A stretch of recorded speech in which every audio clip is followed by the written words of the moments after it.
Hi, Kathy here from KathysKuteKreations. Today we're going to do a couple of things. The first thing is we're going to use the Ultimate Pressure Foot Set. We're going to use number 1, which is our zipper foot. This is another zipper foot, and this is for the invisible zipper foot. Let's take a look at it here. Alrighty, so the reason we're going to do this is that I have a project that I want to use this on. And if you look at the back of this, it has a little groove. See it right there? And this fits right in that groove, so that will go flat across our sewing machine. And then it has the little hole right there, so you do not need a zigzag. You can use a straight stitch, which means not only this thickness, but you can use thicker threads and thing to go through this. So this foot is a multiple uses, I should say. And then when we're done, I'm going to show you why we're going to use that. We're going to do it on a book I have down here on the table, which you may have. I took a class by this lady back in the 80s, and I bought the book. She signed it for me and everything, and I just found it while I was going through some things, and I want to make a memory quilt, and I'll show you about that. So let's get started. First, to see how the zipper works and how the grooves work. All right, so here's our two fabrics. I ironed here and put a little seam, and then we're going to open it, because this is what you do when you put an invisible zipper in. Here's the zipper.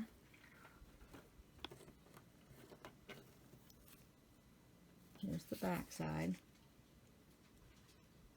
And then we have to sew it from the back side. So we'll unzip the zipper. Now remember, I use this Wonder Tape when I do it. So I went ahead and I put that on there because the seam itself, the stitching part of it, is going to be along the edge right here. Here's the zipper right here.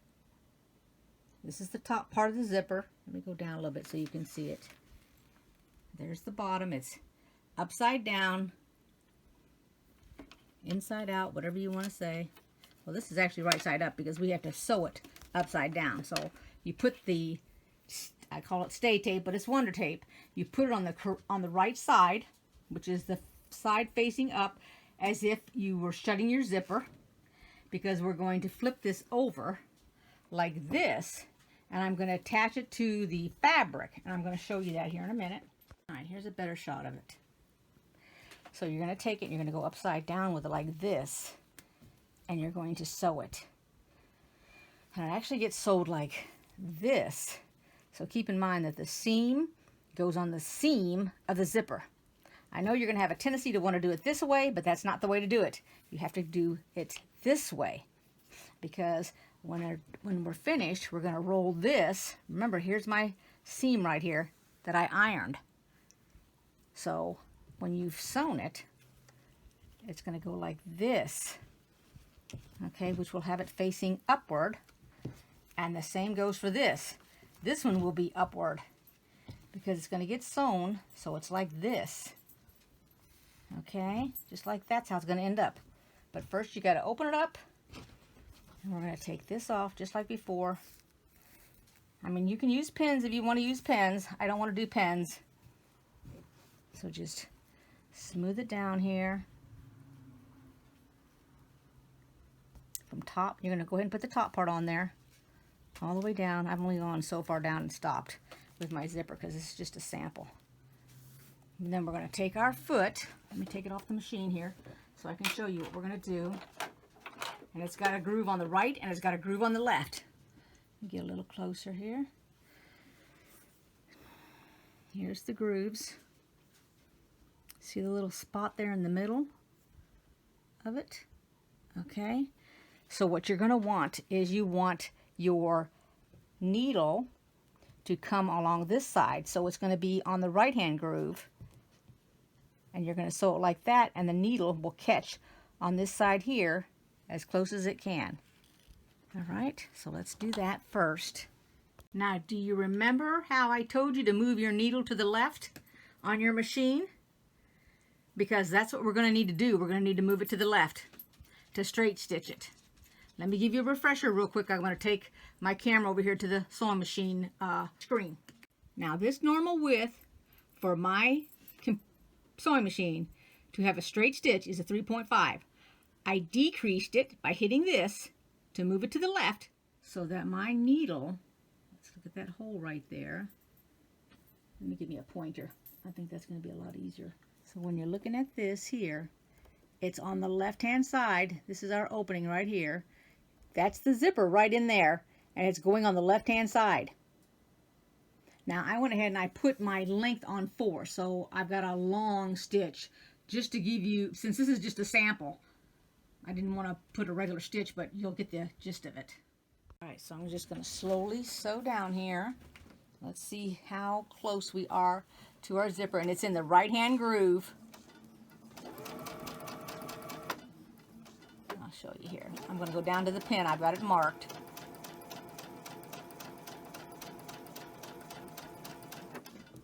Okay, let's take it out. I used black thread so that you could see it and see how close it is to the teeth.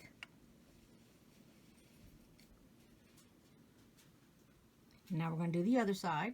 Now this one goes in the other groove, and now we need to change our needle because when I bring my needle down, it's too far to the left. So I've got to get it to the right. So we go over here and we're going to take this and we're going to add to it. And I know 3.5 is straight up and down, so I need to go at least 2 and then take a look to see where it's at. Okay, so I feel like it's too far to the right. So I'm going to go to the left once. So go back over here and make this 4. And it moved it, and we're going to try it. I rotated it with my hand and lift the foot and look at it, and it looks like it's close enough. And then we're just going to slowly sew.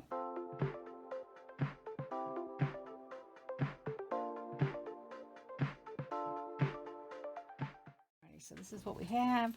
We're going to turn it over right side, and then we're going to slowly zip our zipper up.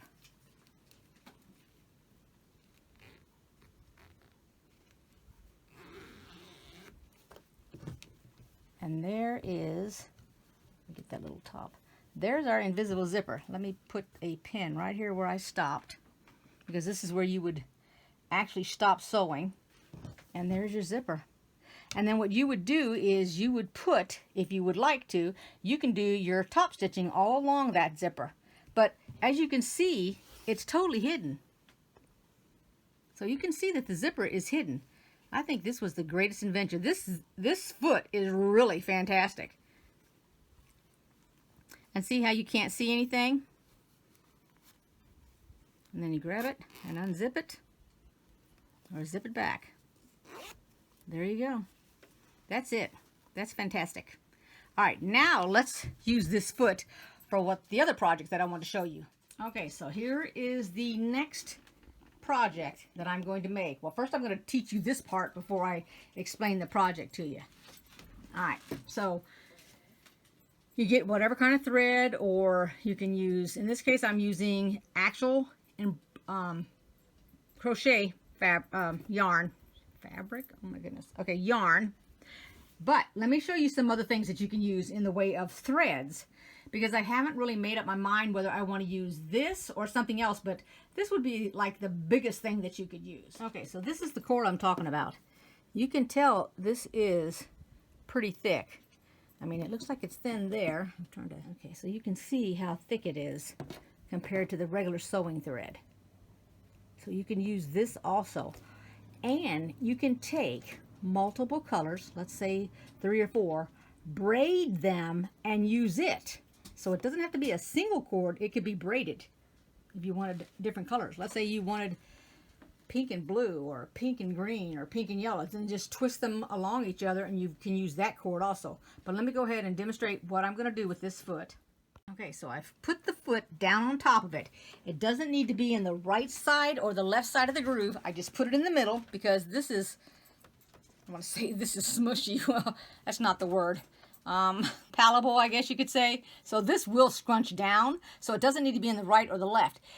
Now, if you wanted to, you could put one in the left and one in the right. You can even do a tiny little zigzag in here if you want to, if you got the capability. But if you only have the straight stitch, then that's what I'm going to use this for, to demonstrate. And all I'm doing is making it so it stays. Now I went ahead and I just left my length at 3.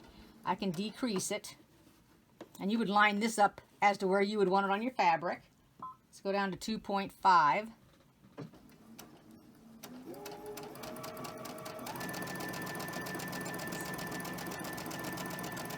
I'm a bit of a wiggle worm here. Okay, and I'm going to take it off and show it to you in black. Well, now you wouldn't use black against white. You would be using a color that matches. And let me show you this. Okay, so that's what you're looking at. Here's where I started. Just went straight down it. That was it. The point is to have this connected to this. That's all you want. You want this to adhere. And of course, if it's in the matching color, you're not going to see it. Now, I'm going to show you. Okay, I covered that air conditioner back there because the glare off the lights was hitting it. So now let me show you. Going forward, based on this sample that we just made here, I want to show you what we're going to do. I'm using this book that I got from Mimi Dietrich, if anybody knows who she is. Like I said, I took her class. I can't remember if I said or not. I've already started this film 4 times. I took her class back in the 80s, bought this book. She signed it for me. Now, we didn't make the things. We discussed how to make them. And it's to create a memory quilt for yourself. So there's a whole bunch of block samples, and I thought that that's what we could do. Now, of course, my blocks won't be the same thing as your blocks, but, you know, just going forward to give you an idea. So this is what the book looks like. I did look on Amazon, and yes, this book is still available if you'd like to purchase it. That's what it is right there. Go this way with it here. And you can see I've got a whole bunch of places marked for different kind of designs. And so the very first thing is sort of like an introduction to your quilt. Now you can make as many blocks as you want. If you don't want anything more than just a table runner and you just want like 4 of them, that's fine. You can stop at 4. But her very first block that she put in the top left, and hopefully we can see this. I might need to get another piece of paper. But here's what it says. This is the first block, and it says, "Once upon a time." So I thought, well, instead of just hand embroidering it or embroidering it with a satin stitch, that I would put something like this, either some type of real thick thread or yarn or something like that, and that's how I would do it. Now, it doesn't need to say "once upon a time." It could say "and then came baby," or "and in 19 such and such," or your birth date you could actually put in that corner. But that's like an introduction block to all the blocks. So the very first block we're going to do is this one, but I also want to do the flag block. Now, the flag block that she has is 3 colors. I'm going to show it to you if I can find it. I think it's right here at the very beginning, and I have it marked. And in my case, nope, that's not it. My block would be red, white, and blue, representing the U.S. flag. If you are, whatever country you're from, you can use your colors. And I'm going to show you the one that she has here. See if I can get my book open. There's the flag. Hopefully it's, you can't hardly see the white. There we go. Alrighty. And then you can either turn it that way, or you can turn it right side up like that. Oh, I'm not even going to get to turn it. But anyway, you know the gist of it. You can either put your flag this way, or you can put your flag that way, whichever way you want to do it. So I thought we'd make those 2 blocks for the first block, since I've given you an idea of what to use here using that zipper foot. Now, if you don't have that zipper foot, that's fine, because you can take your regular foot and you can zigzag. All right? Or, like I said, you can satin stitch it. You can freehand embroider it. You can actually, don't even need to use your machine if you don't want to. You can use your hand to do it. You could actually use ribbon and make it with ribbon. If anybody has done any kind of sewing with ribbons, you can do that too. That would look really, really nice. but I'm just giving you some ideas. But that's the quilt that I want to make, and I will show you some different blocks. Now, we can use a pineapple block if you guys like a specific fruit. We could use the house block representing our home. You can use any kind of blocks that we've been making all along that are our little extra blocks. Or we can just go along in the book and make some things. Now, I'm not making it all in a certain color. It's going to be a mix match because it's going to be using scraps and everything. But I will give you the directions on how to make it. And I think that Mimi would be honored that we actually want to do this. So there's no right or wrong way. You don't have to do every single block. I don't know how many blocks she's got in here, but it's a whole bunch. Oh, actually, I took that class in 2008. I thought I took it in the 80s, so that tells you that's a whole bunch of... So she's got 100... This book's got 102 pages, and there's more than a block on each page. Let me get you an example. Here's an example of a quilt that she did with a bunch of blocks that she's used.